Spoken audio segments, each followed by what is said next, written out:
Thanks for downloading this episode from Teachers Talk Radio. You can find the full schedule and listen back to all our shows at ttradio.org. Enjoy the podcast. This show is brought to you in partnership with John Catt Educational, publishing professional development books and resources to support great teaching and learning in schools around the world. Have you checked out their latest releases? Use the code JCTTR2324 for 20% off your order. Don't miss out. Visit johncattbookshop.com to explore their full range of titles and advance your own professional development today. Happy reading. Good evening, everybody. Welcome to Teachers Talk Radio. Thanks very much for checking in with us this evening. Really appreciate it.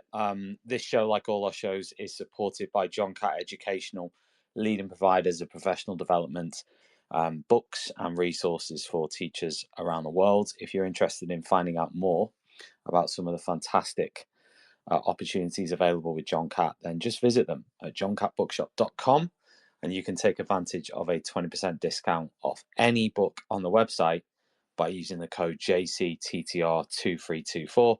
And we will pin some information about John Catt. There it is. It's just appeared. If you want to check them out tonight. So what are we talking about tonight? Well, this conversation is going to be all around the causes for the decline in student behaviour in schools in, well, I've sort of said England, but, you know, the UK, even globally, right? But let's stick on the UK. And the reason for that is that the evidence base is there to actually be able to show that behaviour has declined, is declining.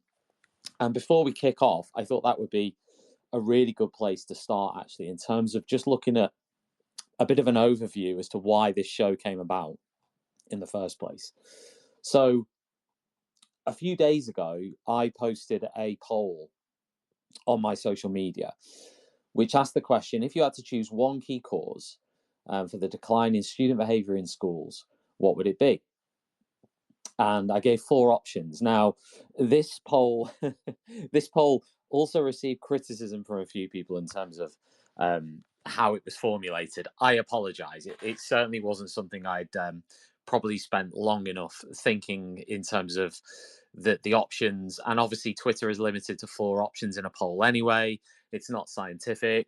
You know, anyone can contribute, etc., etc. Right? We know all of this.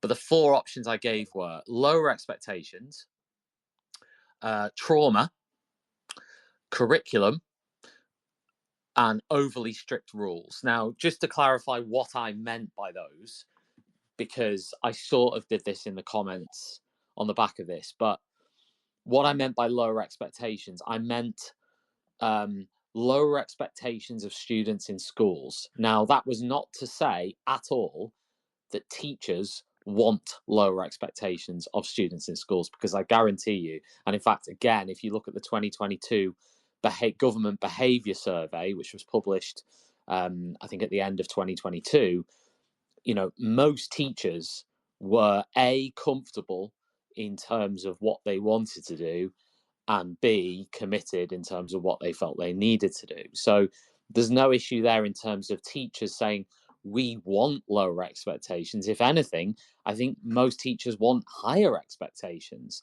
So what I meant with option 1 in that poll that I ran was, you know, are lower expectations in schools a reason for the decline in behaviour?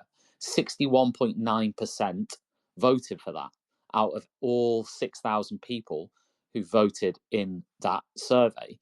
So out of nearly 6,000 people, 61.9% said that lower expectations in schools were were the key cause in the decline in student behaviour across the board.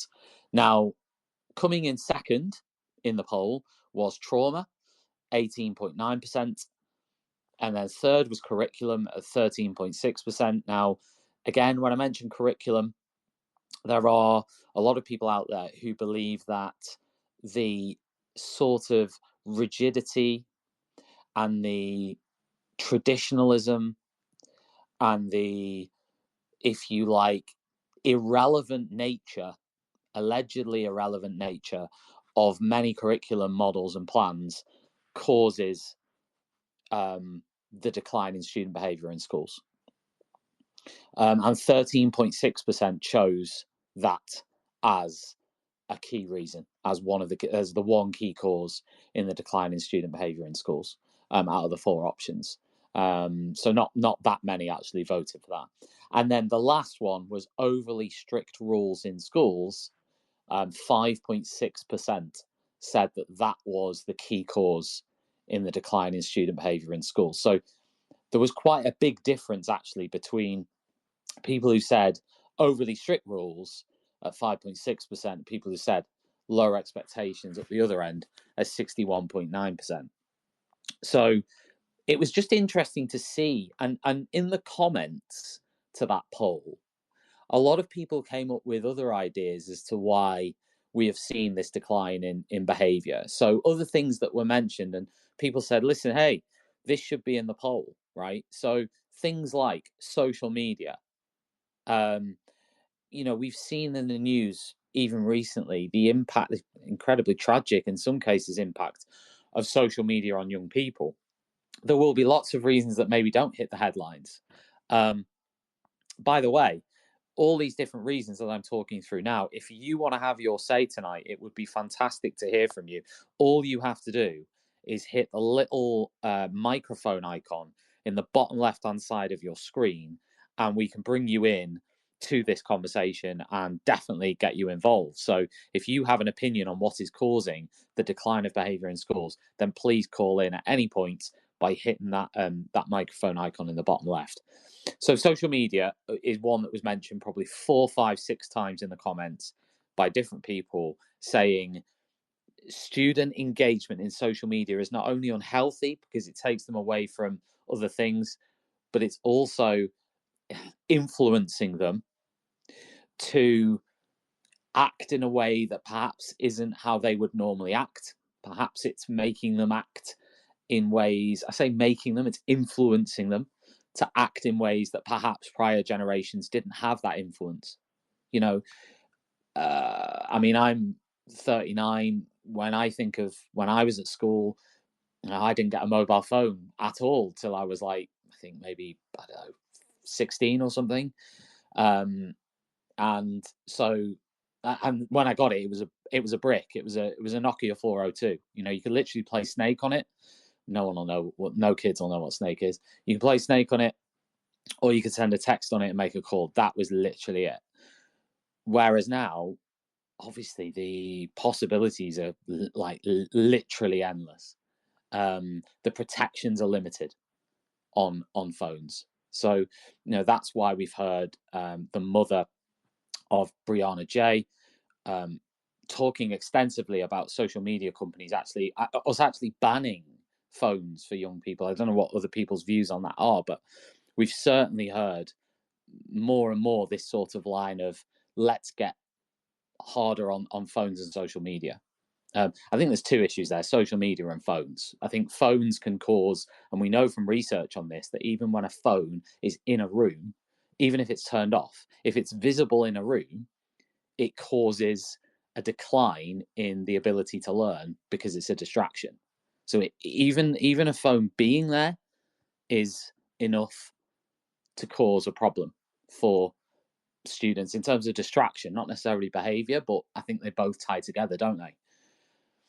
So, of course, there will be others who would argue, and I've done a show on Teachers Talk Radio in the past actually about digital technology, saying that, there will be others who will say, this is a part of a fabric of culture now. You cannot take away technologies that have become a massive part of our lives. The counter to that will be, well, hang on a minute, until someone is an adult, we need to manage that access to technology. But there are many who would say, actually, no, you know what? We actually think that students need to see phones, they need to see this technology, they need to be engaged with it as much as possible, because that's what they're going to be opened up to in the world. So we can't shield them from reality. That's the counter argument, of course, to phones and social media in schools. Other comments mentioned parenting. So one of the prominent threads on the bottom of that was the difference in parenting that people have allegedly seen in their view, the lack of support from more parents for, if you like, traditional schooling, um, the schooling that I guess we've known. Use Your Imagination commented on that poll, and they said lower expectations from parents, no bedtime routines or decent nutrition, a lack of accountability has created the perfect storm. Behaviour in primary school is now the worst I've ever seen. That was a comment from Use Your Imagination on Twitter in response to the poll that I put out. I don't know what your views are. Has parenting changed in the last 5 years, 10 years? You know, has there been a genuinely noticeable change or not? It's an interesting question, isn't it? Other people mentioned a sense of entitlement amongst young people. It's interesting because I was talking about this yesterday on social media, and I'm always sort of thinking about this, is how attitudes towards learning has evolved or changed. You know, when you visit some countries where education is more of a necessity, you know, if you don't get education, you're in trouble in life. If you don't get your sort of, you know, whatever it is, then you are genuinely really limited in terms of everything. It might even threaten your ability to stay alive in some countries and cultures. So that generates, whether that the reason for that is right or wrong, that generates a very, very secure attitude towards education, and also, I guess, a respect for teachers that is sometimes built on the idea that the teacher can help me. The teacher is actually my key to getting out of this. If I don't listen to the teacher, if I don't engage in lessons, if I don't get involved in what I'm supposed to get involved in, then you know, I'm in trouble. Um, Now, I'm not saying we don't have that at all in the UK, but if you were to look at, I don't know, you know, the UK, the US, maybe a few other countries, Canada, I don't know, but you know, there is that element of entitlement coming through, and many people commented on that thread saying entitlement is a massive issue. The idea of schools as a service provider that really isn't necessarily needed. It's like a choice. It's like, well, you know, I don't care. I don't really need to do this, you know, and sort of, you know, or that idea, if I deserve this, this is part of what I'm entitled to, and therefore it doesn't matter as much. You know, I'm just throwing out ideas here of sort of thought processes and the way things have changed. You know, even in the last 10 years. You know, it's not, we're not talking like a change over 50 years. But just to throw that in there, though, there was someone who did comment, and I totally get where they're coming from, saying that you you always look back at the generation you're in when you get to a certain age and say everything's starting to fall apart with the young people. You know, every generation's done it. Elvis Presley and his shaking hips, 1950s. Elvis Presley. Oh my God. The children today watching Elvis Presley shake his hips on screen, whole of fabric of society is falling apart. You know, no one cares anymore. You know, things are becoming overly sexualized. He's on the television doing this, and girls are screaming, etc., etc. And then, of course, later on, you had like Vietnam. You had other periods in time where people thought, you know, things need to change, things are not good, and the question is, are those necessarily based on reality? The Elvis sort of hips example is one where I always think back and think, well, they were convinced at that time that they were absolutely in the right, that Elvis shaking his hips was the apocalypse on a societal and cultural level, you know. So now are we looking at this in the sense that thinking that things are, you know, thinking about it in a negative sense, or actually are we just over egging this? You know, I don't know. That's a question we're going to ask tonight. Many other people mentioned lack of SEND support, huge underfunding, increased in SEND diagnoses, and then a lack of pathways once those diagnoses are made. Many people mentioned, and I've already mentioned this, curriculum, mental health crisis, increase in trauma. Some people mentioned super strict schools as a reason for the decline in behavior, as in, you know, what I've seen people describe as high control cultures. I've seen people say high control cultures in schools are causing the behavior crisis and the decline in behavior because students feel restricted, they feel limited, they want to rebel, and they don't like the order, the overt order of the, in inverted commas, super strict schools. Several people commented in that way. Of course, the main poll results, only 5.6% of people actually chose super strict schools as a key reason for the decline in behaviour out of the 4 I listed. So that was quite a small number who said that. But in the comments, people did say that. COVID, we can't really have a conversation about this without talking about COVID. We're still in the aftermath of it. You may not, I think there's a lot of different opinions on it in terms of how much you think COVID damaged things. I think it damaged things a lot.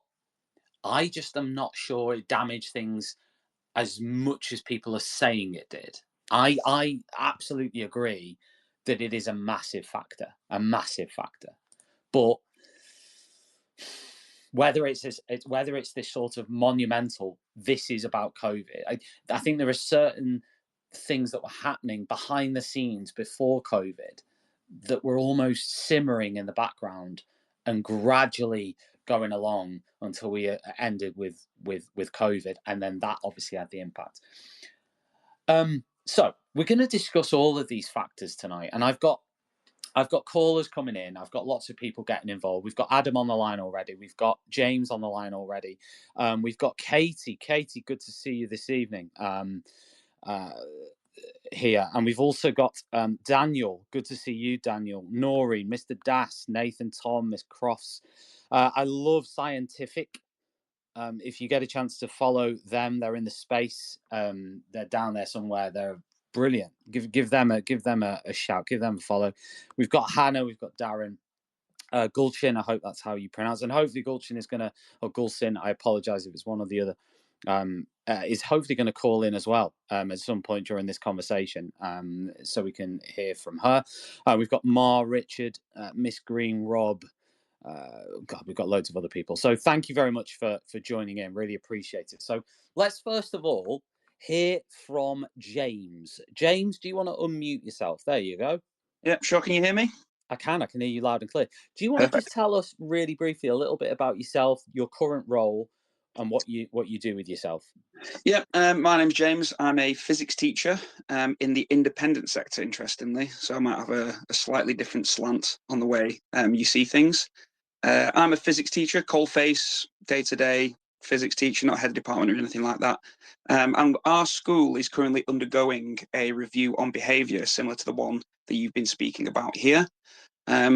So we've recently completed a survey similar to the one you've done about this and how people feel about it, and we're about to start the process of discussing that. So that'll be interesting to see how that comes through. Fantastic. How do you think it will come through? It's going to be interesting. The way from speaking to staff, it seems like there's almost two camps. There's one camp that say we need to set higher expectations, very similar to the results that you've had in your survey. I'm quite firmly in that camp. I feel like, culture is a large part to play. But there's another camp of staff who say if we were like stricter, if we we're almost angry with the kids more often, then we'd get better behaviour. So it's interesting. It's interesting how we've got. That's interesting, isn't it? When you say like, I know you were probably caricaturing a little bit there. But, I was giving quite an unfair representation. No, but I get what you're saying though. Like the idea, like it's almost like that fear factor, isn't it? Yeah. That's I'm guessing that's what they're getting at. Like yes. the sort of authority / the old school, like, oh my God, like the head wants to see me in their office. Like exactly. I remember when I was in school and I did something naughty once. I created a school magazine called The Daily Bailey.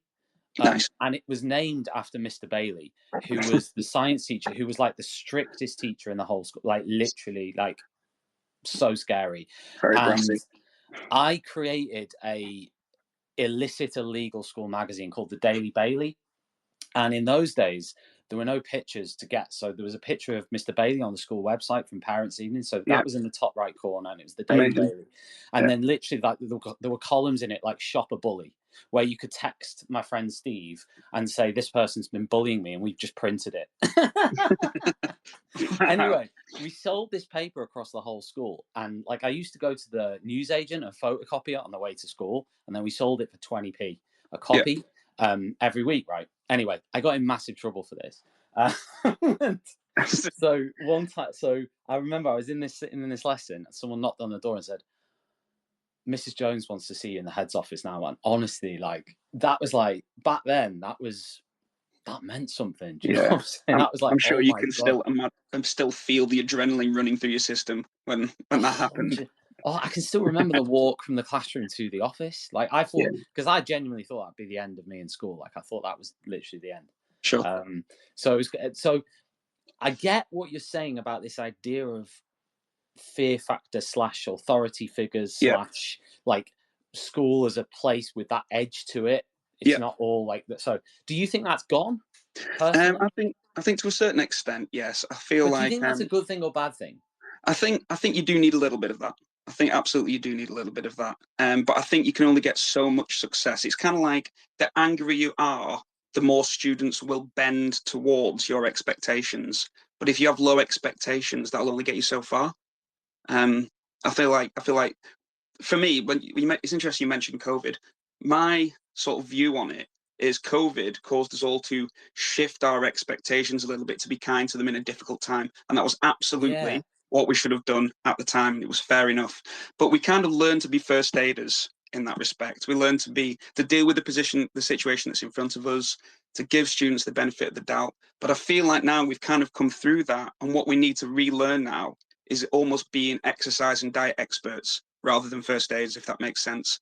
We need to start Right. thinking Yeah. about like long-term solutions to long-term problems rather than short-term fixes. Like this person needs this now can only get us so far. I feel like setting higher expectations, being very specific about the culture that you want in a school and displaying it and communicating it on a regular basis.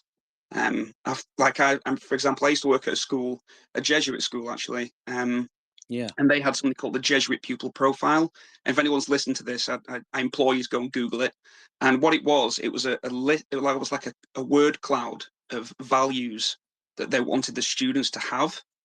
And when a school achieved buy-in in this, like my school did, it almost completely shifted the culture, where now everyone had a very clear vision of what we wanted from the students and what we wanted from the staff and what we were working towards on a daily basis.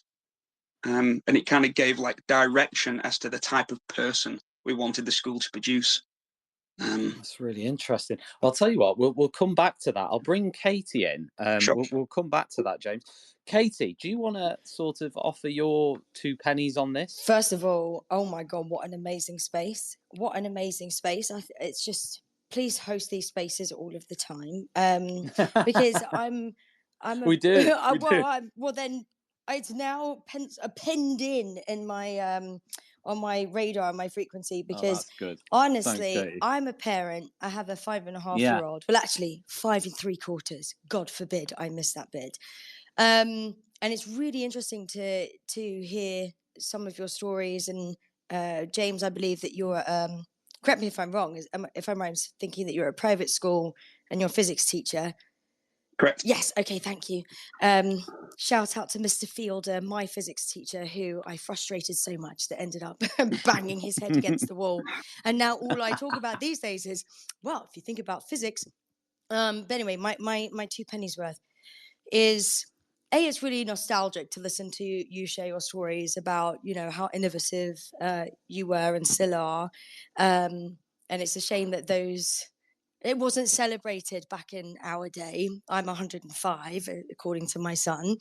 But now that I'm a mom and just, I only have the one, and everything's brand new, and going back to school, drop offs and homeworks and things like this, it's quite daunting.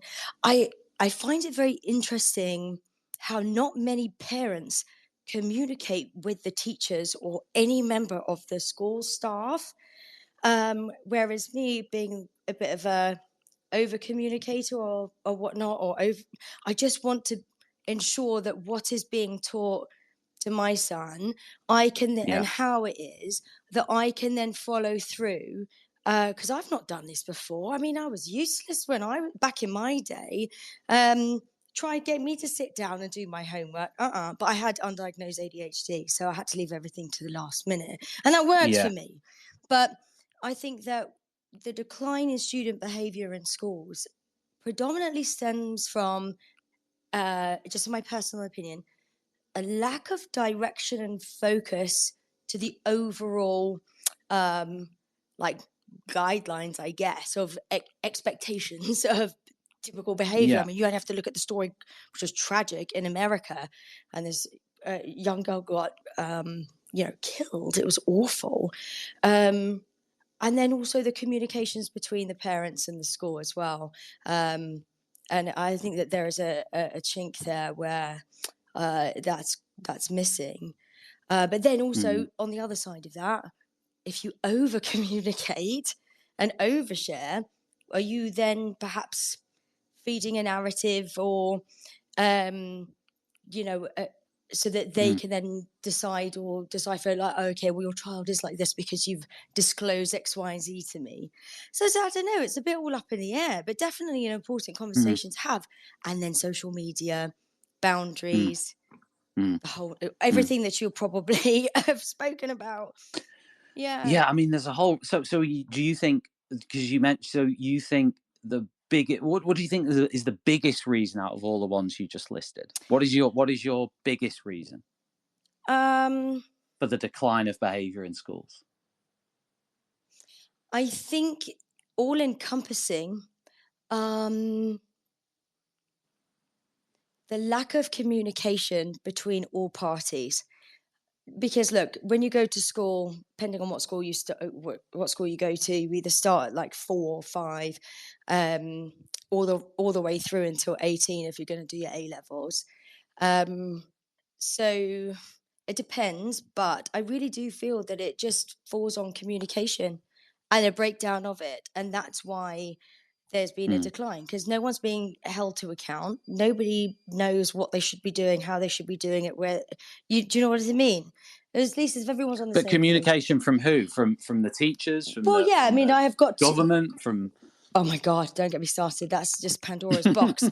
Um, it's really, really frustrating. And it's, the chicken and the egg story because there are schools that are really negligent in even giving a CRAP about anything, unfortunately, because they are exhausted of trying to do things and perhaps government haven't either provided them with the resources or funding. And then the parents who are exhausted are being called in every week because it is just, again, a chicken and the egg story. But if the parent and the teacher and the pupil are in the right type of communication, say, for example, I'll use myself. I'll throw myself under the bus. mm. I had undiagnosed ADHD, and the lessons that I absolutely immersed myself in, you could guess, they were like art, English, drama, everything. When it came to geography, oh God help everybody. I wouldn't shut up. I thought everything was funny, and I was like, what do we even need these maps for with the diagrams? So, and then I'd be sent to the headmistress's office, and then my mother would Mm. be there. And yes, it's Yeah. that very slow walk of, oh crap. But then eventually I got to this point where I'm like, well, they're not going to do anything. What are you going to do? I'm not going to jail for complaining about geography. What can I do? And it was a shame because the school had a responsibility. They're with me more than my mother was. Do you know what I mean? Like you spend every day there as a pupil from 8 till 4 or 8:30 till 3:30. You spend a lot of time in school. And they have a responsibility and a duty of care to understand every pupil is different, learn differently, think a bit outside of the box rather than just write you off.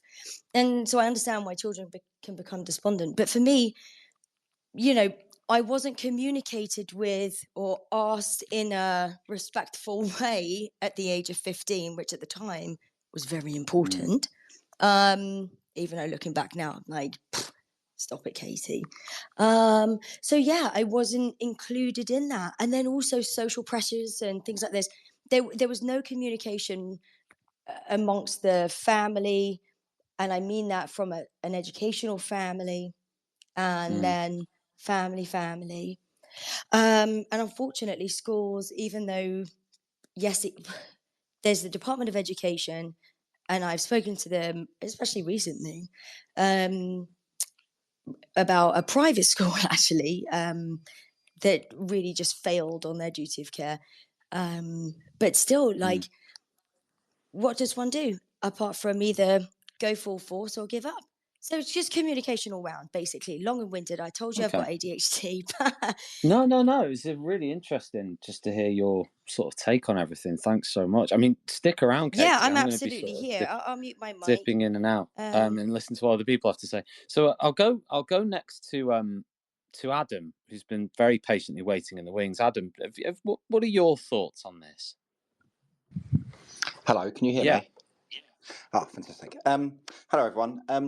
I was really interested listening to James because my experience recently has been in the independent sector as well. And I've been the last, since Easter, I moved back from the independent sector to the state sector.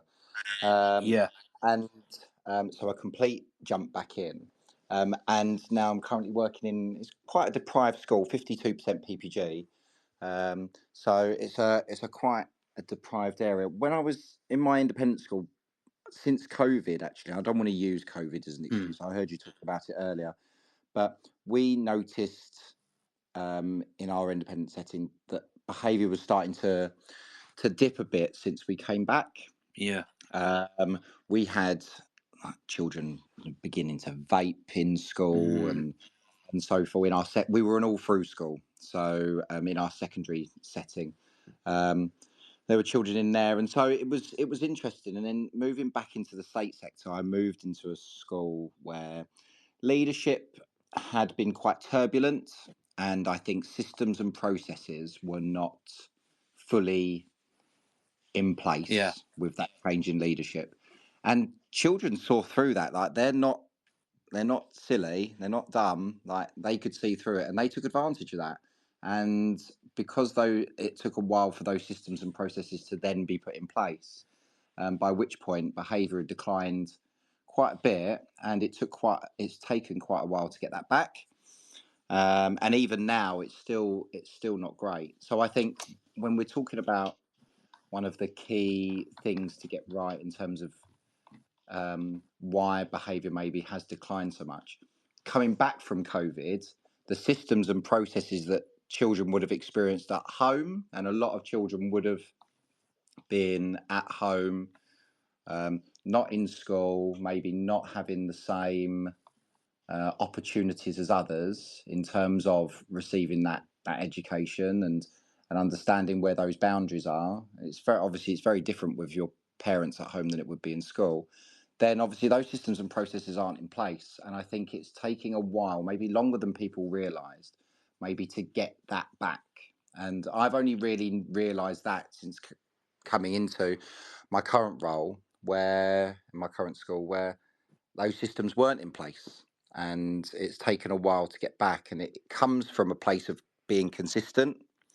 And I link that then to another point you were making about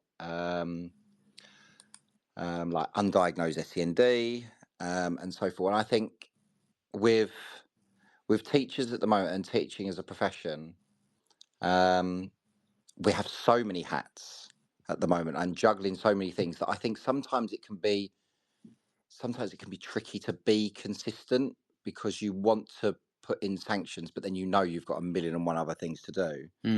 So if you are keeping it, and I'm only speaking from my experience here, so this might not be the shared experience of everyone, but having a sanction put in place where you want a child to stay in at break or lunch because they haven't followed the expectation and so forth, and then you realize you've got 100 million things to do, and that staying in at break becomes like a quick 2-minute chat, don't do that again, and off you go, and the child feels like they've got away with that scot-free, and they'll But go off but and do it but again Adam, to next be fair, time. that is the policy in some schools. That Yeah, is yeah, it. I mean, yes. Oh, I that know, and is the restorative sanction in some practices, schools. and As in, yeah, we're going to have a yeah, 2-minute chat. That is yeah, their sanction. So at least you're considering. Well, hang on a minute. Maybe yes. I actually need something a bit more there. You know, I mean, It needs to be a deterrent to maybe stop them from making those same choices again, and sometimes maybe that isn't always no, a deterrent. no. So I think it's being consistent in that play and being consistent with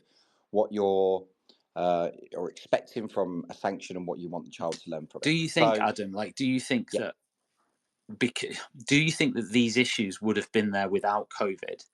Like, my argument is that these issues were yes, there I don't want to use already. COVID as an example as the be all and end all because it's really not. Yeah, like my view is that these things were there already. It's just that Mm, COVID brought them out, and yeah, then because it brought them out, it's much harder then to go back to before. They were bubbling yeah. under the Hmm. surface. I just think it brought them out, and I think what James said earlier was particularly good in terms of about the way we played the role we played in COVID was a sympathetic. I can't, James, what were the words you used? Because I don't want to paraphrase you because you put it better than I will. Yeah, I said we had to be compassionate. We kind of lowered our expectations to a certain extent to allow for the times. Trying to, I think the term I used was we were doing first aid, dealing with the situation in front of us, and now we need to start looking at being dietitians and exercise experts again. Yeah, I just thought that was a really sort of a really poignant point. I mean, all of this, by the way, for anyone listening, first-time listeners, by the way, welcome to Teachers Talk Radio. If you want to listen to more of these, we podcast everything we do. So if you listen to any podcasts, you can find us on Spotify, Apple Podcasts, Google Podcasts, anywhere you get them. You can drop us a follow if you want to listen back to any of these and you don't necessarily want to listen back to it on X or Twitter. You can listen back to it anywhere. But yeah, what we tend to do is try to talk to teachers about issues facing teachers. And just so you're aware of where this show came from, one of the points was a survey done by Teacher Tap where they have asked teachers in 2018, 2021, 2022, and 2023, since you started your teaching career, do you think that the behavior of pupils has, and then they asked, improve significantly, improve slightly, remain the same, deteriorated slightly, or deteriorated significantly? Now, just focusing on the deteriorated significantly column, 13% said it had deteriorated significantly in 2018, 19% in 2021, 30% in 2022, and then in October last year it was 42%. 42% said that behavior had deteriorated significantly. So that's I mean, that was a huge result, and that's been also reflected in other surveys that Teacher Tap have done as an example, where they've asked um, teachers, they've given teachers the statement, I believe my school leadership's top priority for school improvement should currently be. What do you think came out on top, Adam? Behavior. Yes. uh, behavior during lessons and behavior outside lessons came out. Behavior during lessons, 24% said that should be the school's top priority. Behavior outside lessons, 25% said that should be the top priority. And then it drops down to 12% after that for curriculum and other issues. So anyway, Katie, we'll drop into Katie briefly, and then I'm going to go to Darren, our amazing TTR host, who has also called in. We've got Gulsin is also here, so I'll talk to her as well. Katie, if you want to drop in a comment. Thank you. Yeah, I actually just had a question. And again, I appreciate you having me on the speaker panel because, albeit I'm not a teacher, I feel like I'm a teacher to my son in other aspects. But I wanted to ask the schools that you all teach in, are there any, and this is what I've been calling for at my son's school and then to Yeah. government, are there any like parent programs that, or not support groups, but again, it goes back to that communication is it would be so great for us as parents to understand fully, what's going on just as a whole. I know that there's the curriculum meetings and things like this, and or a weekly newsletter, and a Mm, parents' evening. But really, like, again, I've only got my one son, and God bless him, and this is all very new to me. So I'm also learning, and I want to make mm, sure that with homework and behavior and so on and so forth mm. is aligned with the school. But Yeah. nobody teaches you how to do that as from a parent's perspective. Mm. Well, I think one of the things that has come up time and again is the Sure Start programs. That many people have sort of complained about the fact that funding for things like Sure Start and other programs that basically supported and helped parents with some of the things you're talking about, Katie, have basically gone. Is what people have said. Other people have much more knowledge of this than me. But many of those sort of wraparound programs have lessened or gone or been diverted in the last sort of 10, 15 years, whatever it might be. And that, do you know what I mean? And that's sort of Yeah. one of the things. But also the other element of this is time, because teachers would love to be able to sit with parents and talk to them more maybe about XYZ, whatever they sort of have these conversations. But timetables are just so packed with lessons and with tasks and whatever else that that's probably one of the biggest barriers there, Katie, in my I opinion. This isn't, understand. by the way, I'm not talking for the body of teachers here, by the way. People might have different No, of opinions, but course. that's to try and answer the question there in terms of why. But yeah, And but thank you. Thank you. yeah, Yeah, I'll it go would to be great though. stay with us, Katie. I'll come back to I you on that. I'll will. see if anyone else has a comment on that as well, and then sort of loop around to you. We'll go to Darren next. Darren, TTR legend. If anyone hasn't listened to Darren yet on Teachers Talk Radio, get over there. He's on the website. Just go to the listen back page, type in Darren Lester, listen to some of Darren's amazing shows. Darren is one of our hosts who goes solo every single show. Can you believe that? He doesn't have any guests, right? Oh, that's just because I like to hear myself speak too much, to be I honest. don't care, Darren, what the reasons are. We're not asking you about the reasons. We're talking about how good it is. But go on, carry on, mate. Carry on. I want to No, hear what you have to say. I appreciate that. I appreciate being talked up. I should call in more often. Um, no, I'm giving spoilers now for next week's show. But I did want to pick up on something that Katie said, because she mentioned the individuality of our kids, and we know that children are very individual. If you believe in Vygotsky's proximal development, they go through these stages, and they are very egocentric for a little while. They are very self-centered. They are very individualistic. But what the current research about Generation Alpha is showing us is that the current children that we are teaching are the most individualistic generation that we have ever seen. And I think where we've now got, classes of 30 children, that was always difficult because it was always 30 bubbly individuals. Yeah. But they were at least kind of, when you and I, because we're about the same age, when we were at school, we were at least aware that the teacher was in charge and we were just the kids in the class. Yeah. Whereas now, because Gen Alpha are so kind of confident and happy in their individuality, as they should be, the trying to get them all to learn the same thing at the same time, even with our differentiation, isn't really working for them.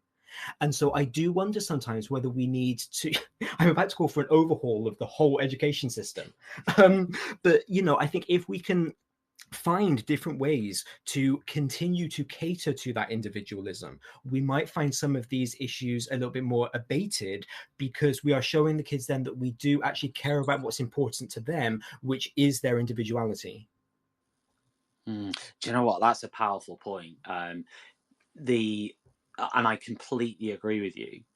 Now there will be critics who will say, have we become a society that is much more individualistic? Yes. Right? Have we become a society where we're saying our individual needs and wants and desires and personality should be paramount in everything and every context that we're in, whether that be work, whether that be school, whether that be whatever. Now, in some ways, that has been healthy because, Yes. for example, 15 years ago, I do not believe that someone that as many people would have in work or in school actually gone up to a teacher and said, I'm struggling with my mental health.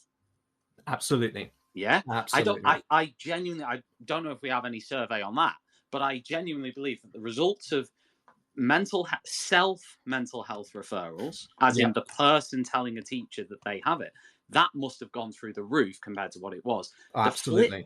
The flip side of that is that we also have the element of, because we have a society now where we're told that the individual and how you fit, how you are feeling and what you need is much more important than what it was 30 years ago, where it was much more the collective. It Yeah. was much more, you're part of this, whether you like it or not. You're part of this. You're almost a bit more of a cog in a machine, if you like. Yes. It doesn't mean you don't have the freedom to be a person, but you are more of part of a structure.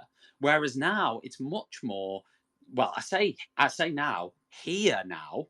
I don't know what other countries are like, because I don't believe it's quite as far that way in other countries. I wouldn't have imagined, but certainly here, I think that's where we're at. So, yeah, I don't know if you agree with that, Darren, but that's.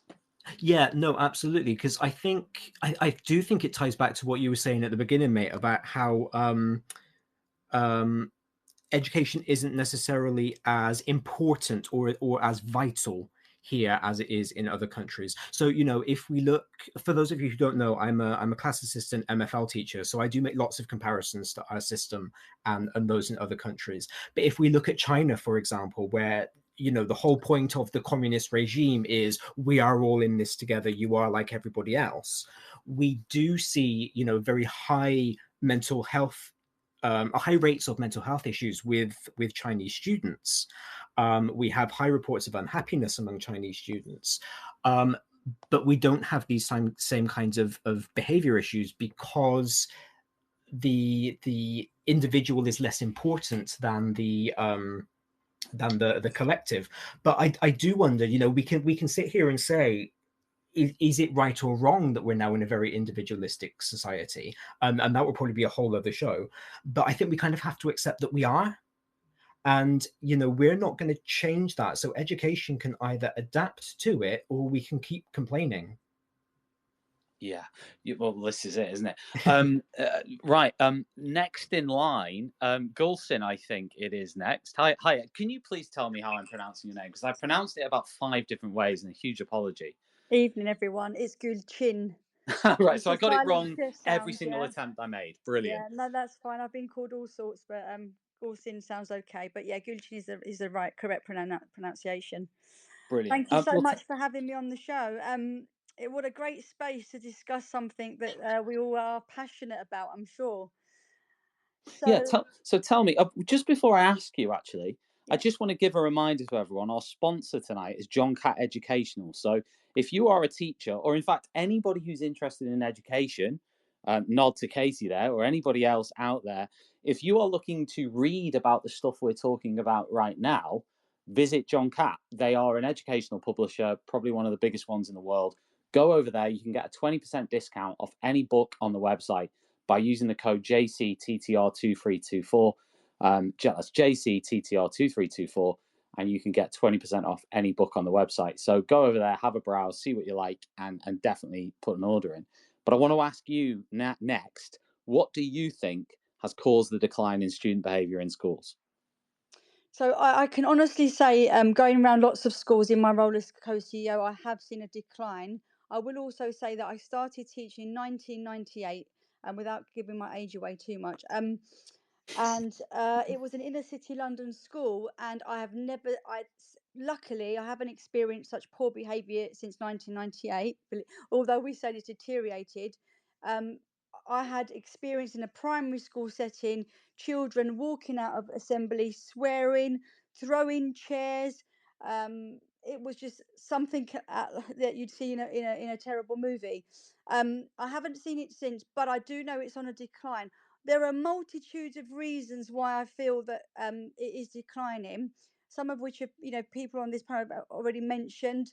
I think the increase on digital lives from a young age, it's that constant instant stimulation and gratification by being on a screen that children currently have. They don't get that necessarily in the class. So teachers are having to work really hard, double harder, to kind of compete with that level of engagement that a child will get from an iPad, and they're becoming far more, sort of bored and have lesser focus and attention. Massively, we've seen an increase in, attention deficits in the classroom.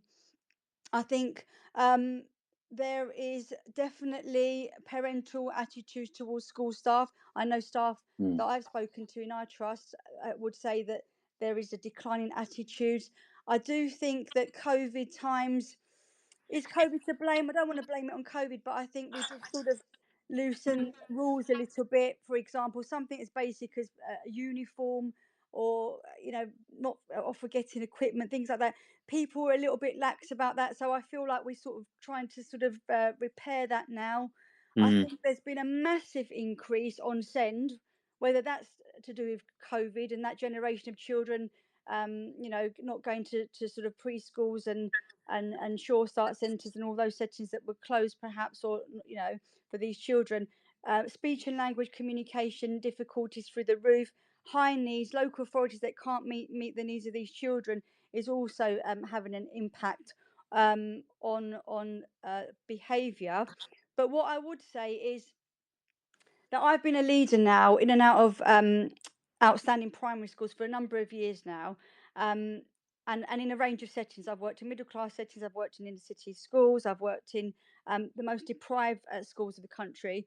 And I've seen changes in society, in the economy, government as well, which has made a difference. But Mm. one thing I can honestly say that I've seen in all of these schools is there's been a focus on discipline, a focus on right from wrong, and a focus on respect for all, and keeping everyone safe. And for me, even when I went into headship in 2012, before I could even tackle poor teaching, before I could even tackle teaching and learning in the classroom, we had to get the behaviour right. We had to get the right culture there. And at the Yeah. heart of everything we've done, and I'm proud of what we've managed to maintain, is creating a very simplified behaviour code, a language that's understood by everyone, being the main focus. And I strongly believe that teachers are there to teach children and educate, and educate, whether it's for outcomes, because obviously, let's face it, that's the pressure, right? We have to get the outcomes, but it's not just about outcomes, it's about the characteristics, the personalities that you want to bring out, the creativity, the self-regulation, all the brilliant things that we do to meet the inclusive needs of children. But ultimately, there are still cases where teachers feel that they are policing, and that really makes me sad, because I think, my daughter's 20 years old. She's at university. She wants to be a teacher herself. Lots of people say to me, why have you not discouraged your daughter to be a teacher? And I think that's, why would I? We need teachers. There's a, recruitment crisis. But it saddens me when I see that young people don't have the toolkit to manage behaviour in the classroom, and will often sort of, Mm. the drop of a hat, go to SLT and say help. The CPD is key, but sometimes they're, because of budgetary restraints, we don't have the CPD in place. So that's also an issue. Yeah. But I think there are challenges along the way, but I just feel we cannot make excuses for children that don't follow the rules. And I feel like there's a pressure on us that we have to constantly find a reason why, we talk about a child's communicating, if they've got any, if there's challenge with behaviours, it's a cry for help. And I totally get that. I myself was born and bred in this country with parents from Cyprus heritage. I was Yeah. a disadvantaged child, EAL, from southeast London, poverty-stricken council estate. The worst thing anyone could have done for me in my schooling was to make excuses for me. Yeah. Okay. In fact, I can give you examples where people did make excuses for me that I wasn't going to achieve for a certain reason. And if anything, that just gave me even more drive and more fire in my belly. What were the excuses? Well, just that I'm not going to make it. I'm not quite clever enough to make it to grammar Yeah. school or to university. And as I said, I'm talking about the 70s. My daughter is 20 years old, and I remember that her year 3 teacher told me and her that, unlike her older brother, she will not go to grammar school because she's just not made of that stuff. Um, and that stuck with her. And she didn't make it to grammar school, and she still reminds me of it today. So, I think, yeah, so I think we can't make excuses for these children. We've got to have high expectations, high aspirations for them. And I think a couple of colleagues mentioned the word consistency. I can't stress the word consistency enough, because it is all about having those systems in place that everybody understands and buys into, and follows them consistently. That said, there are children, the outliers, the high needs children, and of course Mm. we have to Yeah, personalize. of We course. have to teach them self-regulation. We have to have restorative justice. They need to know why they've done something. Children always need to know the why. It doesn't matter how old they are.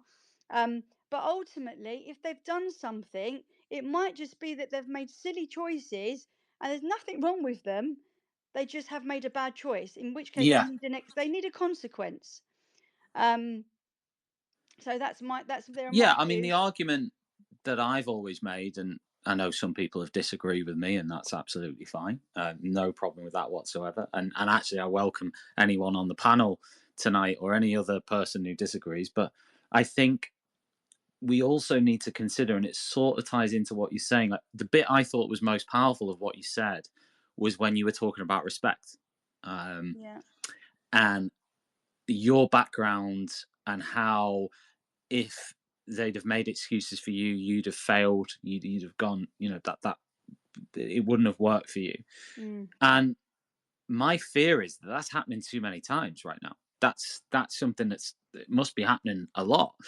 I think that one of the things I always think about is preparing students for the world beyond school.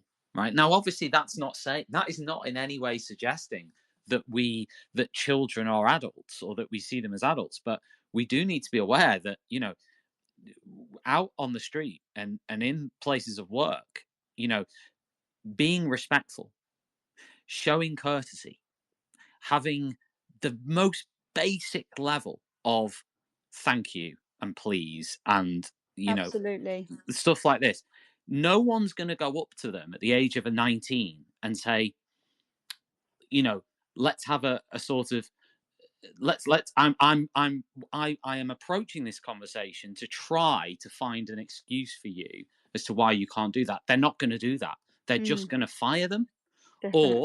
or if they're not going to fire them, they won't be able to get on within that industry or environment, right? They will be shunned. They Absolutely. So that's my opinion. I think if we start to create a bubble world that is so different from the outside, in some ways we want to protect young people from what happens beyond. Of course we do. Of course we do. But we can't create a bubble world either, where the reality of what happens in schools is so different from what happens beyond. Because in my opinion, that would be selling them a false dream, if you like, of what the world's actually like. Because if they're not getting that at home and they're not getting it at school, then when are they going to get it? Right? Yeah, it's That's basic, right? Saying please and thank you, having respect for one another, and that goes a long way. It's not just the children; it's the adults. The whole when we talk about the whole culture of the organisation of the trust, wherever it is we work, that is key. That's modelled explicitly from leaders to dinner ladies to caretakers, and I really feel like that's missing.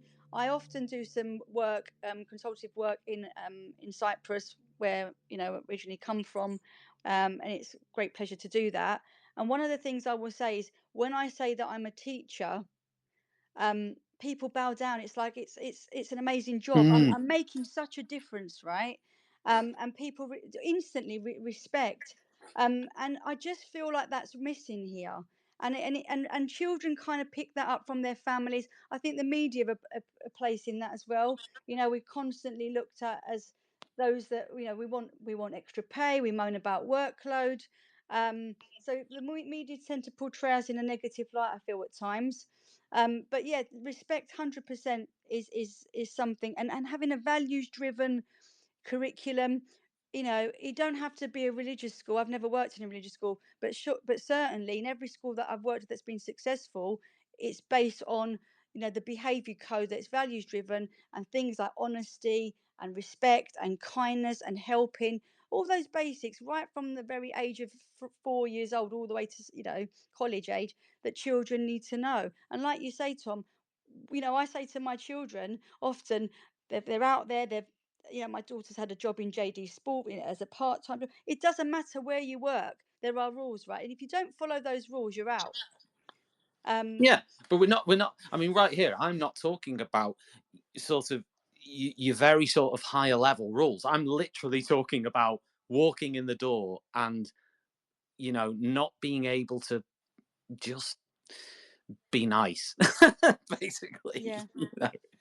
I mean, it's anyway. What we're going to do actually for the last 25 minutes, everyone, is we're going to imagine that we have knocked down all the school buildings in the whole country, and we have an opportunity to make our own school from scratch. And we're going to talk about how we would change that to make the changes that we want to see in the behavior. We've talked about the decline in behavior for the last hour, the reasons for the decline. We will stick on that theme. We've established that there are lots of reasons, but we've established some key reasons. But what I'd like to do is talk a little bit in the last 25 minutes or so about what we would do if we were going to create a school from scratch that would enable a change, and what we would as a society need to do to enable that change. Not just the setup of the schools, but what would actually need to happen with society as a whole to enable those changes to take place. So that's what we're going to do in the last 25 minutes. And by the way, everyone out there listening, number one, you're welcome to call in. You can hit the little blue icon in the bottom left of your screen and get involved in the conversation. This will be available as a podcast later on for anybody to listen back to via the Teachers Talk Radio website. So anyone who wants to get involved, please do. The second thing is, if you're enjoying the conversation, make sure you share it by hitting that little icon on your screen, which is like the in tray. Hit that, click post, and give it a bit of a share, and see if anybody else wants to get involved in the conversation in the last sort of 30 minutes or so, or to listen back to it, because they might just be too late. Sacred, you called in. I wondered if you wanted to briefly share your reason for the decline in student behaviour in schools. Sacred, are you there? Can you hear me? Yep, can hear you loud and clear. Okay, yeah, I was waiting to get on, and my wife came in, and we got an extra dog here, so I have to go outside. If I can put it in essence, what everybody is saying is that we live in a profane society and culture today. Nothing is sacred anymore. I didn't hear the other caller, but I heard you make some comments like there's no more respect.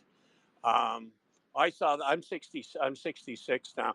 I saw that in the last 15 years as the young people come into the workforce, and I would always say good morning. They can't respond. They don't say good morning back to you. They don't say good. And I said, well, if they can't say good morning to an elder, when are they going to say good morning to their peers, to the people within their own age groups and so forth?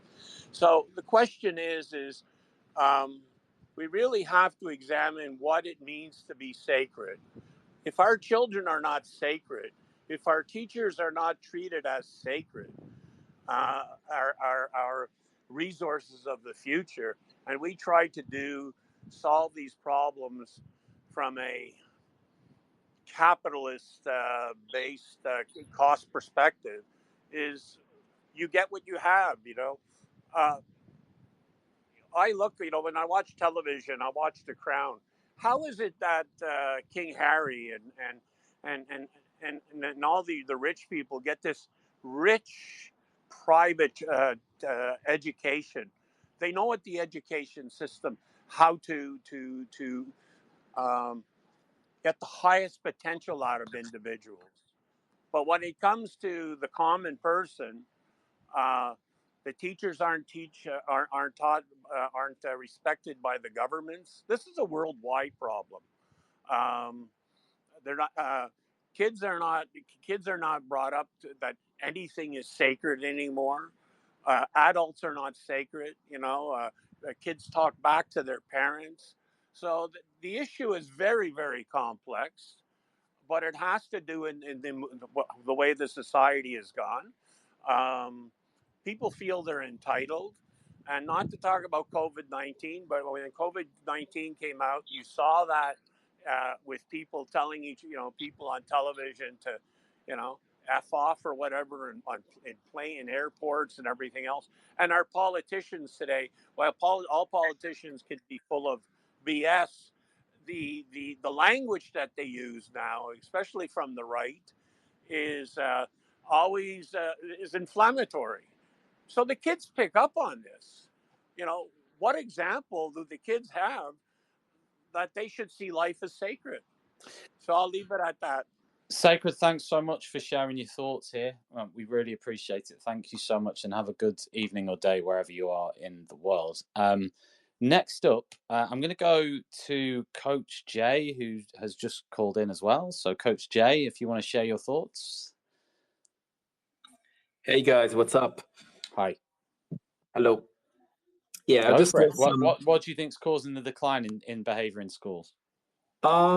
Yeah, I mean, I think it all starts from the home, first of all, because as kids, if you don't have the role models, if you don't have a good example, then that bad example is gonna be projected outside. Like you learn behaviors, right, as a child. And then as you learn the behavior, you project it outside. So when you don't have role models, for example, you don't listen to anybody. When your parents are absent, yeah, you just spend your day with the iPad or on Fortnite. When there are no boundaries, for example, then why should you listen to the teacher if you're not even listening to your father, to your mother, right? Why?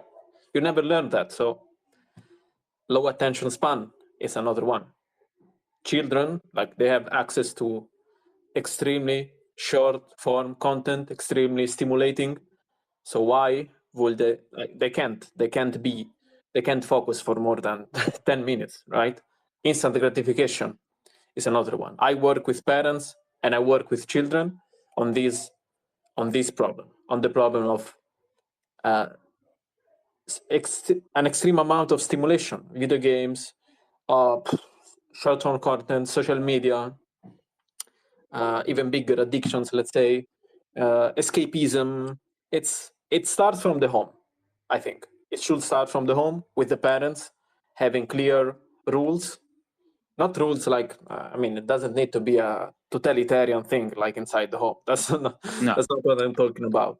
I'm talking about creating boundaries, spending time with the children. Like I work with many parents. They come home and they say, "Oh, I'm too exhausted. Yeah, here's the phone. Go play with the phone." Yeah, that's a short-term solution to a long-term problem because then they literally can't focus. Like every child, like they all have ADHD. Sometimes I joke with them. I say even rocks have ADHD today. So yeah, I think No, it makes sense. To summarize everything, I'd say it starts from the family.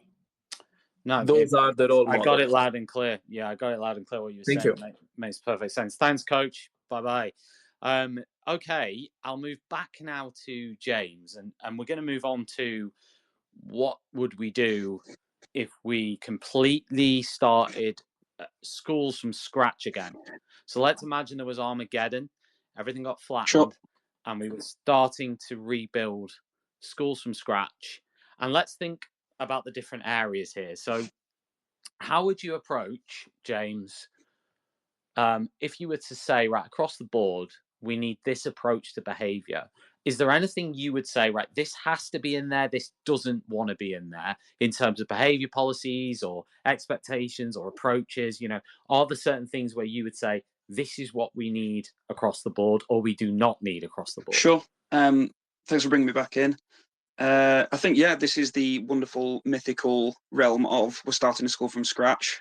It's I'd love it. I think it's the like the golden standard almost. Yeah, I think Maxine actually on Teacher Talk Radio had an episode a while Yes. ago about does culture really eat strategy for breakfast? I think it was called. It was Yes. fantastic. Yes. That's as good an episode of an education podcast as I've heard. Kudos to her. Wow. I'll pass that Yeah, on. anyone who's not gone to listen to that, go there. And I think that we've spoken about culture tonight. I think that is the first thing you have to get right. So even speaking about education policy, that has to be right. For me, in order to get culture and policy buy-in, you need to have all stakeholders feel like they're invested in it. So if I was starting a school from scratch, I would be sitting down with parents in small groups of 5. To throw back to Katie's point, I'd be sitting down with students in small groups of 5. I'd be sitting down with governors. I'd be sitting down with staff, Yeah. and it'd be, what do we want to achieve here? You know, what do we think is fair? Yeah. What do we think is appropriate? When it comes to policy, people have spoken tonight about, like, for example, I've had it before where the policy on behaviour, rewards and sanctions requires any reward or sanction is accompanied by emails. Stuff has to go on the system. There's a certain amount of lunchtime they have to have, like for a detention, and it ends up being this it's almost not worth the amount of time it takes, and like you're going to struggle to get teacher buy-in because they feel like they've not had a say in that. If you're telling students what the culture is, if they don't feel like they're bought into it and they don't know what it means, then you won't have buy-in. Everybody needs to have felt like they've had a say, you know. So if I was starting from scratch, I think I'd start there. I'd start with culture, and make sure everyone has felt like they've had a voice in what the culture should be. Is that not possible? Is that possible to do now, James? It is possible to do. Is that possible? Yeah, I think it's harder. I think putting a culture onto a school when there isn't one already is difficult, but I think it's absolutely possible. I mean, we're going to start reviewing our behaviour policy and assessing our behaviour in school, and this is the point I'm going to make. I'm going to be saying, let's do this properly. Let's meet with small groups of kids. You know, let's chat to them in a heartfelt sort of open policy where they feel like they can speak. Let's speak to parents. You know, let's bring parents in 5 at a time. And it's an open forum. You know, what do you want the culture to be? It'd be difficult to have those conversations because quite often, as we sort of got a vibe of tonight, if you provide that open forum, quite often it's a forum for complaints almost too often, without necessarily always being a forum for productivity and positivity moving forward. It's, you know, there's not sometimes people fall into the habit of not providing solutions, you know, not suggesting things that'll help. I mean, granted, what you've said is true. I think it's easier if you're starting something from scratch because there's no historic pattern there, is there? That someone could say, "Well, this has happened for the last 10 years, and you know it's too late now." Yeah. Blah, You're blah, not blah, overhauling anything. It's starting from scratch. Yes, yeah. It's a little bit like going for an election when you're the opposition, but you've never been in power. Yeah. I speak from one of our hosts here, Brent Poland, who was listening, who supports the Greens, so he would know that. Yeah. But seriously though, you know, there is that element of starting from scratch would allow you to sort of, you know, do things in a radical way without anybody raising eyebrows. There's no momentum acting against you in a way. Correct. Is there anything you would like say now if you were starting from scratch from a behavior perspective that you would be like, we need to have this as a principle that is out? Yeah. We can't have this in. Is there anything that you would be like, nope, sorry, there's not even going to be a discussion about that. We can't have it. I wouldn't attest to say from my position. You know, I'm by no means the be all and end all. I think there are things that you can't have, like low level disruption in the classroom, for example. People calling out and whatnot. Difficult. I think that's difficult to deal with on a daily basis. It's quite interesting, actually. Turton School. I know you're based in Bolton, I believe.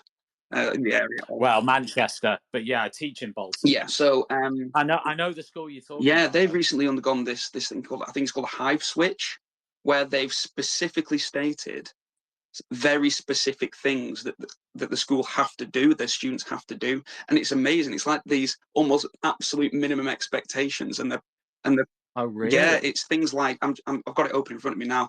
No eating or drinking in class is posted on the school website. It's amazing. It's like how equipment and books are ready for learning, and it's like these absolute minimum things. And it's almost like they've stripped everything back. I think they had some new headship and a bit of a change of direction. Tom Sherrington did a blog post on it. If it's interesting to go and read what he said about it. But it's this kind of stripped back to the point you're making. Things that we cannot have.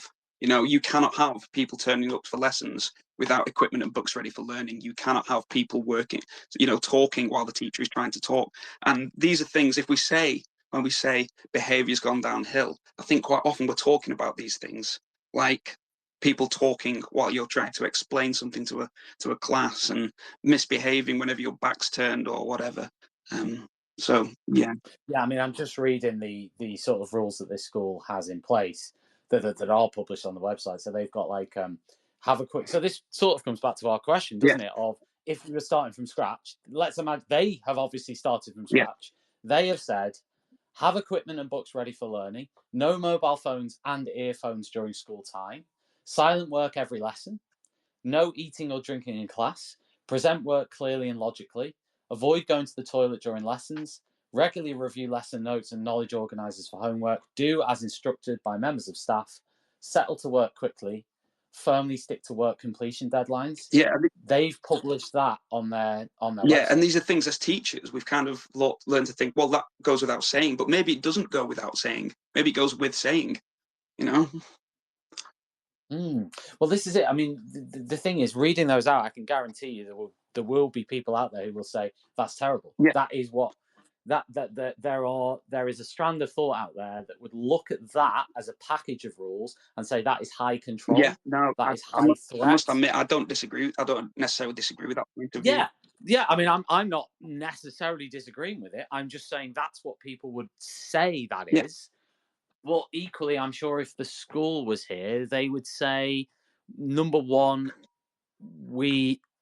they've obviously decided that's what they need to do, Yeah. and there will have been reasons as to why that is, which would be interesting to explore. Yeah. The thing that I always come back to is if everything's great, then everything can be great. So I've taught in school. That's a ridiculous comment, but it's true. I've taught in schools where you wouldn't need that, what we've just read Yeah, it's out. obvious. Well, not only is it obvious, you wouldn't need it because the attitude, the behavior, the approach of the students as a whole body just wouldn't require that. Yeah. It just wouldn't. If you introduce that there, and I can give one example of the British International School, a private international school. I mean, I say it was more sort of European middle class sort of community. It was the sons and daughters of doctors and academics Sure. and so on. It wasn't sort of your business school, if you like. It was probably like upper middle class. But that school there, you wouldn't need that. Yeah, I think You wouldn't need to if you'd have introduced that there, they'd have been like, "What on earth?" Because they're just so engaged with yeah. learning. If you said, "Look, it's whatever," So this is the point but then that it's contextual. It's sure. contextual because there'll be other schools out there where they're saying we need to introduce Yeah. this because behaviour's out of Yeah. control, and until you've been in it, We can't it's comment. easy to then say you don't need to do Sure. that because that British international school in Spain does it this Yeah. way, Yeah. but they're different Yeah, contexts. I think it comes back to the points about culture, where because the culture in a school it can be so positive, where if a student, let's say, doesn't bring their equipment and books ready for learning, the rest of the class will look at that person and go, "What are you doing? Like, our standards are higher than that." It's almost a critical mass of students having positive culture that means that you don't have to sweat the small stuff like this. Someone having their top button undone would be the exception rather than the rule. Mrs. Turner has commented, thank you for listening, by the way. Mrs. Turner, one of our regular listeners here, has said outdoor learning, non-negotiable, for no reason other than well-being. The expressive arts as a vehicle to learn other subjects, that's where she would start in terms of the restructure of schools. Outdoor learning, expressive arts, pushing them forward, giving them a stronger place in the curriculum. And I agree, that would be one of my things. I think that's a fair thing to put forward. I'm going to go next to Noreen, then Katie, and then everybody else who is here. We've got about 15 minutes left. So Noreen, do you want to go next? Hi, thanks, Tom. As you said, if everything was raised to the ground, I'd start by building more special schools. I think schools under under present circumstances are hampered by the fact that they don't have special schools, and that it takes a lot of teacher time to put in reasonable adjustments, and sometimes schools can't do that whatever is needed. So I would start with lots of special schools, smaller class sizes, and more toilets, because even if you have Yeah. yeah, I mean that's because I do believe that there should be obviously if somebody needs to go, and there are always exception to the rule, but as a general rule, you should be, when you're in the class, you should be in the class. In exam time, uh, this is something I've experienced. One child raises a hand, I need to go to the loo, and you say, do you think you can just wait for a bit? The paper's about to end. And they say, yes, miss, I'll wait. And then they wait, and you pick up the papers and everything, and they've forgotten all about it. But obviously, if somebody needs to go, then you make an adjustment then. But if you are going to restrict toilet time, and then everybody has to go during break time, there needs to be enough toilets so that everybody does get a chance. So more special schools, smaller class sizes, and therefore more schools perhaps, and more toilets. Fantastic. Well, listen, Noreen, you've got a great sort of election pledge there. If you said the Armageddon has happened, first thing you say, let's get more toilets out there. That's what we need. Brilliant. Listen, someone's commented. I'm not going to read the name, but someone's commented saying, "Great, taking the piss out of neurological conditions, which can devastate children's lives, is up for broadcast. So inclusive."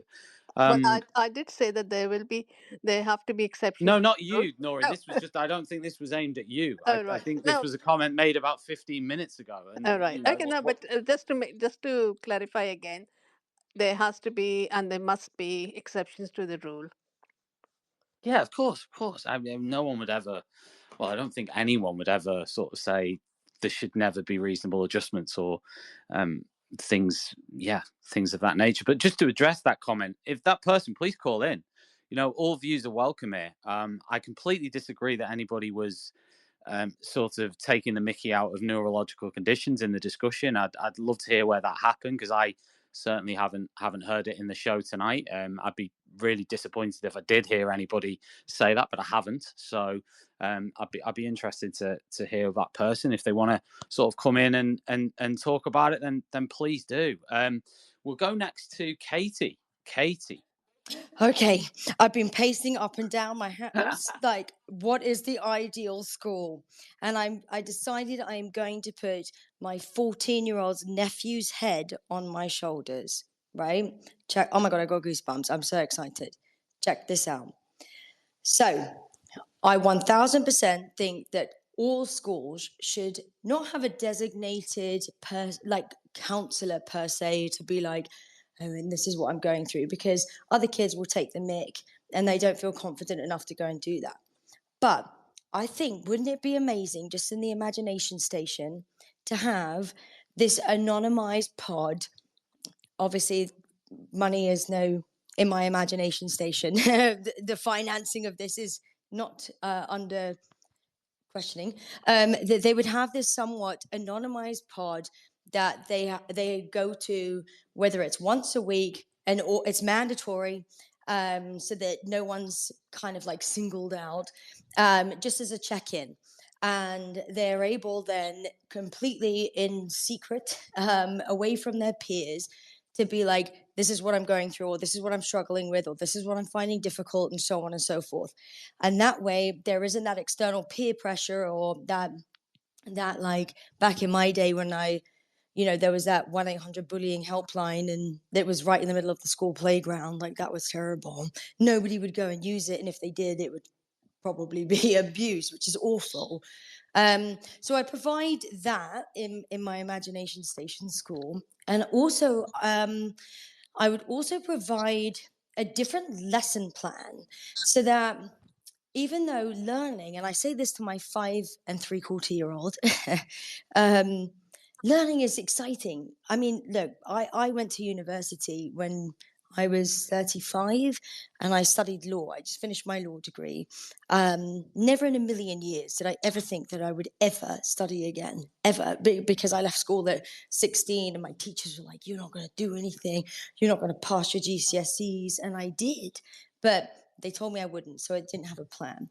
So I wanted learning to be fun in this imagination station school, but also adaptable, that if we all have an awareness that there is this newfound, like, instant, like, gratification, or, you know, social media or buzzwords or this, that, and the other, that you do 10 minutes of work and then 5 minutes of activity.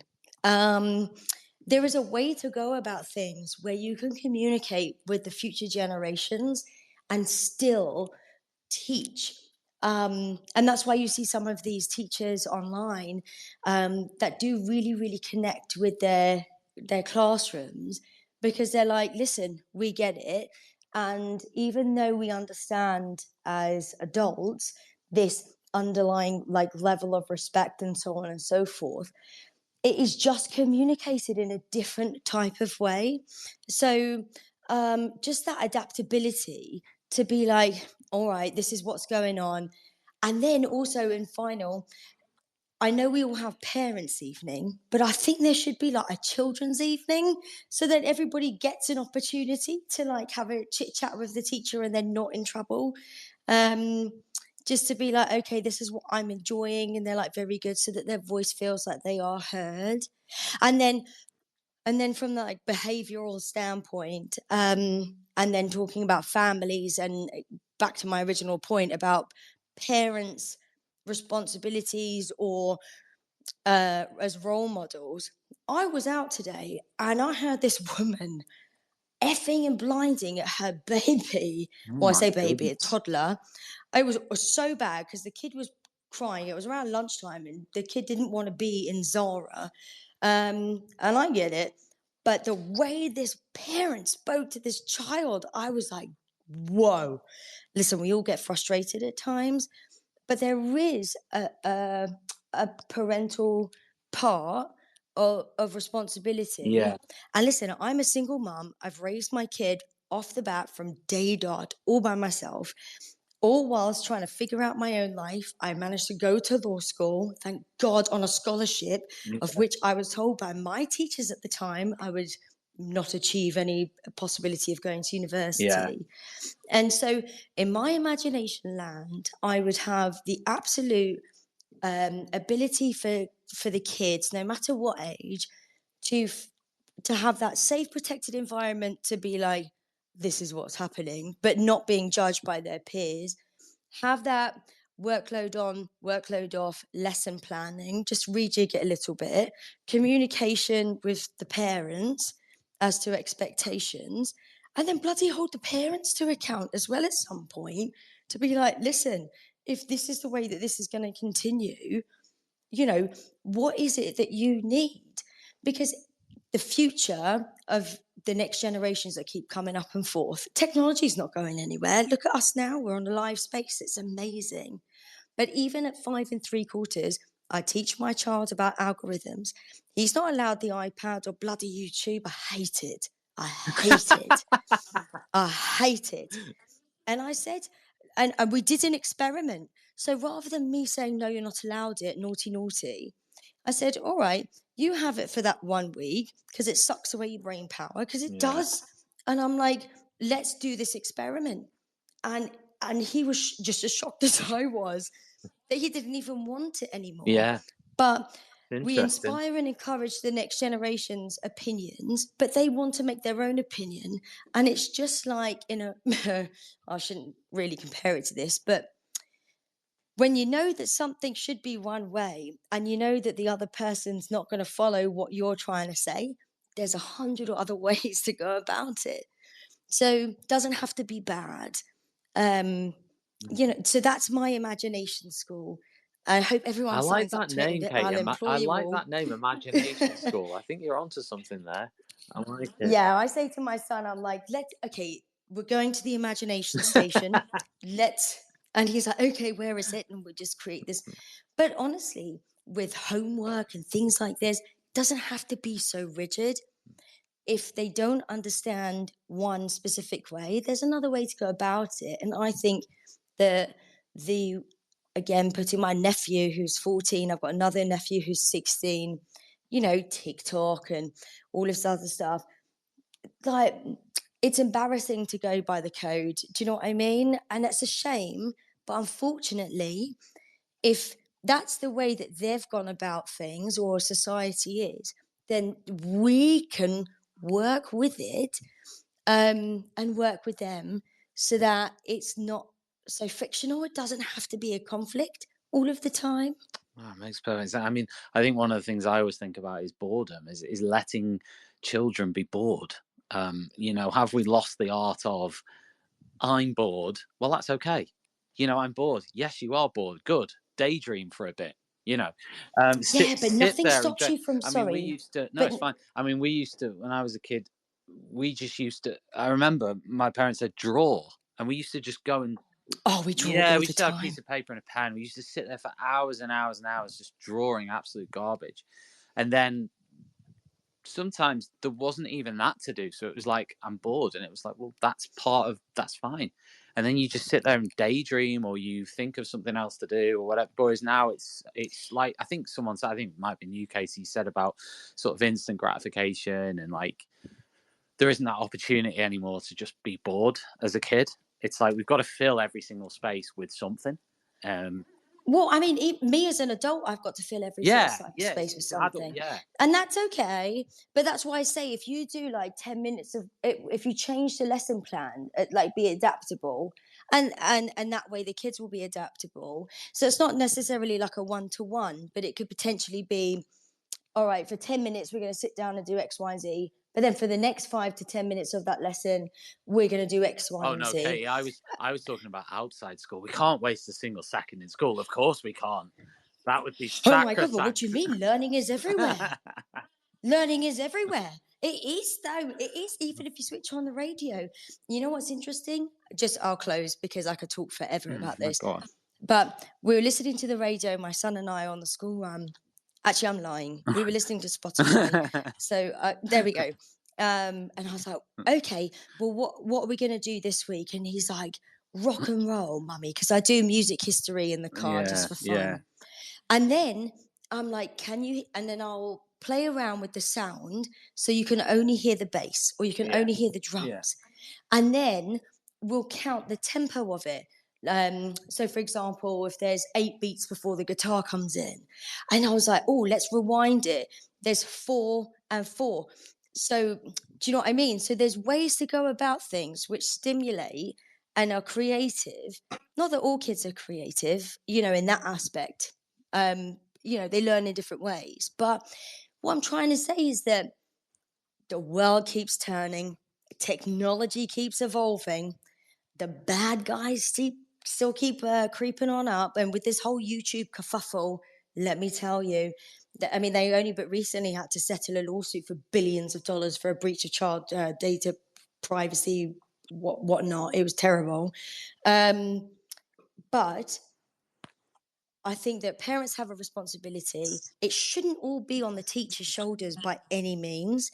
And if we all communicate and work in tandem, oh my God, then the imagination station will thrive. Right, Kate. Well, listen. Come to my school. That was amazing. So I would just want to give a massive thanks to everyone for contributing tonight to the conversation. Darren, Noreen, James, who are still on the line, and everybody else who has spoken tonight. This will be available as a podcast, and probably a good point for me to finish on would be to give a big shout out to John Cat Educational, who support our show and all of our shows on TTR. You can find them on the pinned thing in this space, but also if you want to visit them at johncatbookshop.com, check them out. Professional development books for you and yours, any colleagues, any teachers out there, anyone interested in education. The biggest range of education books on the market. So definitely go and check them out at johncatbookshop.com. We are Teachers Talk Radio. Definitely hit follow and hit subscribe wherever you are. And this will be, as I say, available as a podcast through all the usual channels and on the Teachers Talk Radio website, ttradio.org/listen back.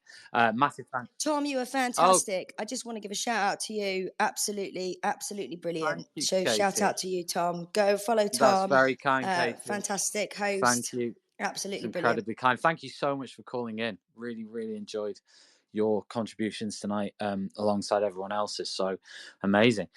So yeah, thanks everyone. We'll be back. In fact, I think, is it tomorrow that Ray's on? Maybe Nathan can help me. I don't even know. Let's have a quick look.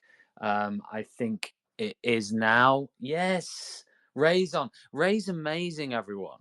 Please go over to the Teachers Talk Radio website. Just click listen live on the top bar. It's not a space. It's just through Podbean, but you can listen live on there just by clicking the play button on live. She is live, like genuinely. It's not recorded. She's there, and she's absolutely amazing. So she's well worth checking in on, giving a listen to.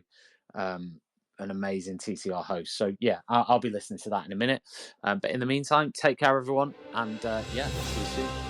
You've been listening to Teachers Talk Radio. Tune in live and listen back at ttradio.org. We look forward to hearing from you next time on Teachers Talk Radio.